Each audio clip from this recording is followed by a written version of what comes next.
Senhor manda esta palavra hoje para inspirar ânimo, coragem e vontade de vencer. Não são as provas, não são as lutas, não são as tormentas desta vida e as aflições do tempo presente suficientes para abater a nossa fé.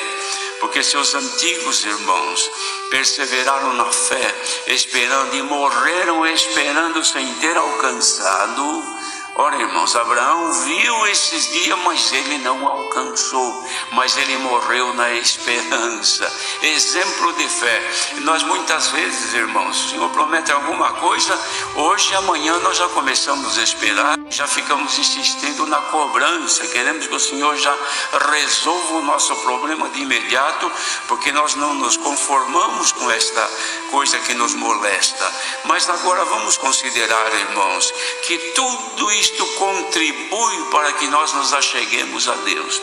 Porque se hoje, nesta manhã, nós estivéssemos cada um com a sua vida abastada, saúde, a vontade e liberdade para os prazeres e gozos desta vida terrena, não teríamos levantado em pleno domingo, bem cedinho, para vir congregar. Para quê? Para estar ouvindo um discurso, uma pregação?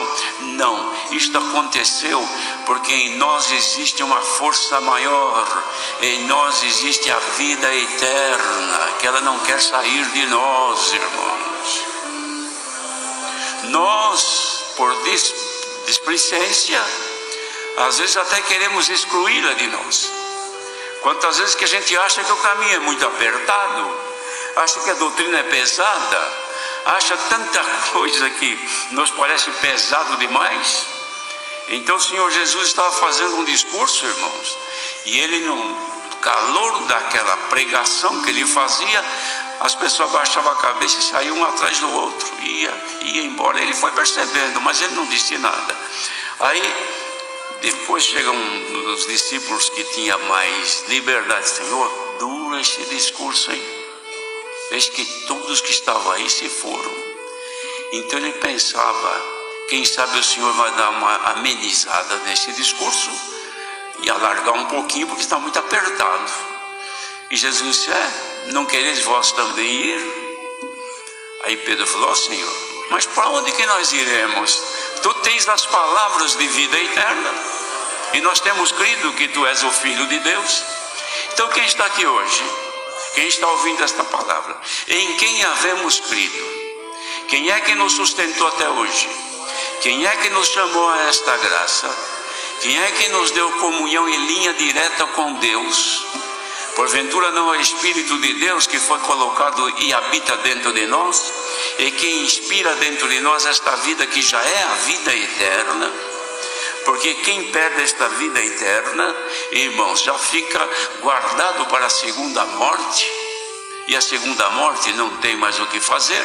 Mas quem está aqui hoje e percebe que ainda a vida eterna está em si, porque ainda sente dentro de si movimentação do Espírito de Deus, fique no caminho apertado, porque largo é espaçoso o caminho que leva à condenação, mas tu estás no caminho da salvação.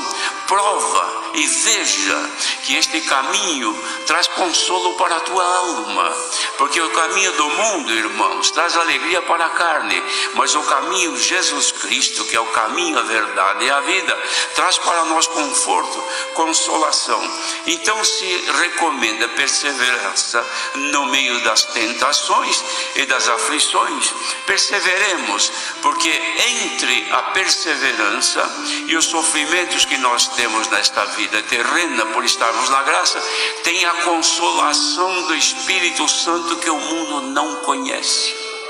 E será que tem alguém aqui hoje que ainda não conhece este lado, não conhece ainda que como compensação tem o Espírito de Deus que nos consola? Põe-te em comunhão. Assim como alguns que estão aqui estão sendo confortados e consolados com a palavra, o Senhor pode também te alcançar e manifestar em ti uma força que seja maior para tu venceres todas as coisas que se apresentam diante de ti, e cantar e glorificar a Deus.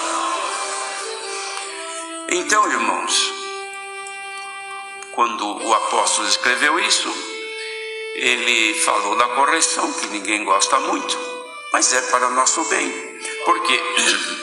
Porque a correção de Deus produz em nós um fruto pacífico de justiça para aqueles que são exercitados por ela. Disse também o apóstolo que os frutos de justiça, eles são para aqueles que semeiam a justiça. De modo, irmãos, que para que se produza fruto pacífico de justiça, nós precisamos ser exercitados pela justiça que é a palavra de Deus. Porque de outra maneira a gente não produz frutos de justiça. Os nossos frutos, os resultados do nosso viver, são coisas terrenas, coisas que são do mundo, que não agradam a Deus, às vezes também não agradam os demais que convivem conosco, porque é um mundo de conflito, de aflições, de contradições. Então, os irmãos, vejam, em qualquer lugar onde houver mais de uma pessoa que vive ali, já precisa de uma delegacia, já precisa de um juiz, já precisa de um delegado, já precisa de polícia.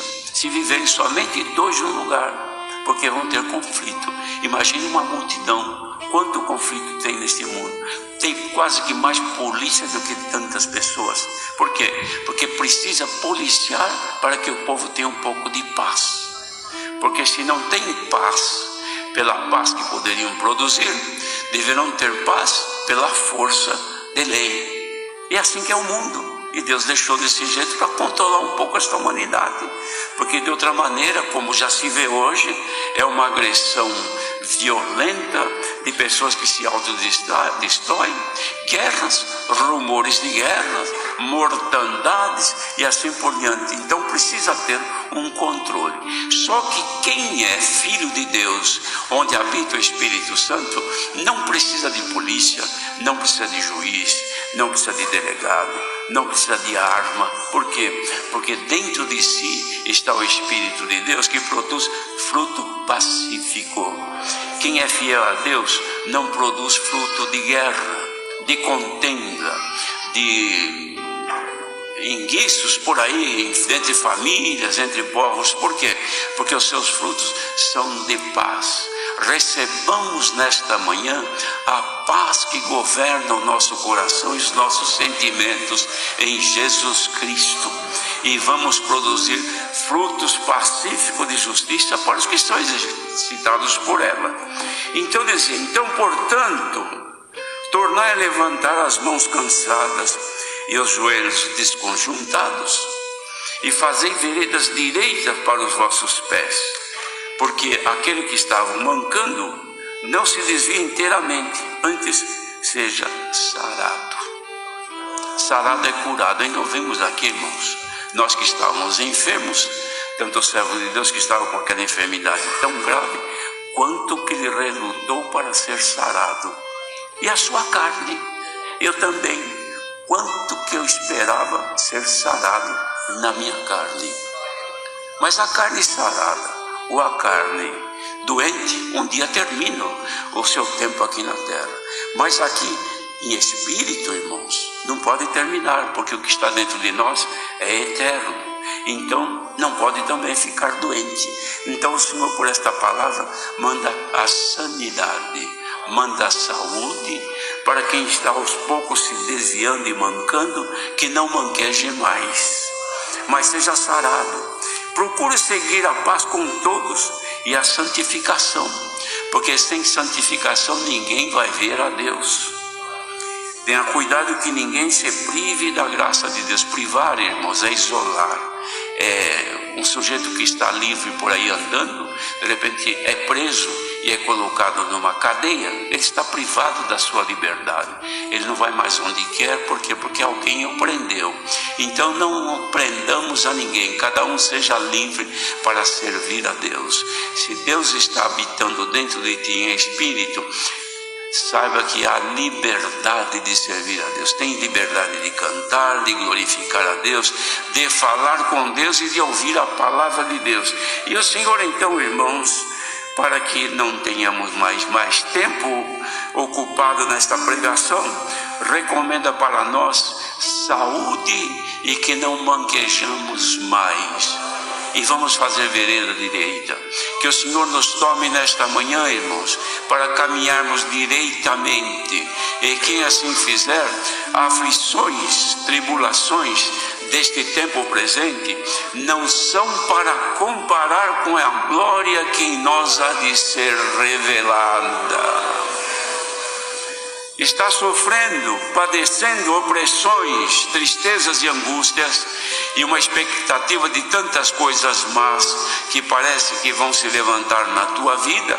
Saiba que muito maior será a glória de Deus na tua vida e que vai ser revelada. Será que o Senhor não pode revelar um pouquinho dela para nós hoje, neste primeiro dia da semana, irmãos, começo deste mês de abril? Será que o Senhor não pode revelar um pouquinho da sua glória para nós? Porque nós não podemos viver somente de esperança e nenhum sinal. Receba pela tua comunhão um sinal da paz de Deus e da saúde para a tua alma. Sirvamos a Deus com alegria, irmãos. Por esta palavra, caia por terra toda tristeza, toda sensação má que o adversário colocou e expectativa de coisas horrendas, porque naquele tempo o povo não podia chegar-se ao monte, porque jamais tinham condição, até um animal se nele tocasse morria, mas agora nós podemos entrar até no santuário do Senhor e falar com Ele e ouvir a sua voz. Então saiamos daqui nesta manhã com a certeza de que somos filhos e filhas de Deus, e o que está além do véu, oculto aos nossos olhos, Deus fará que entremos pela porta estreita, irmãos, e herdaremos a glória dos céus. Deus seja louvado.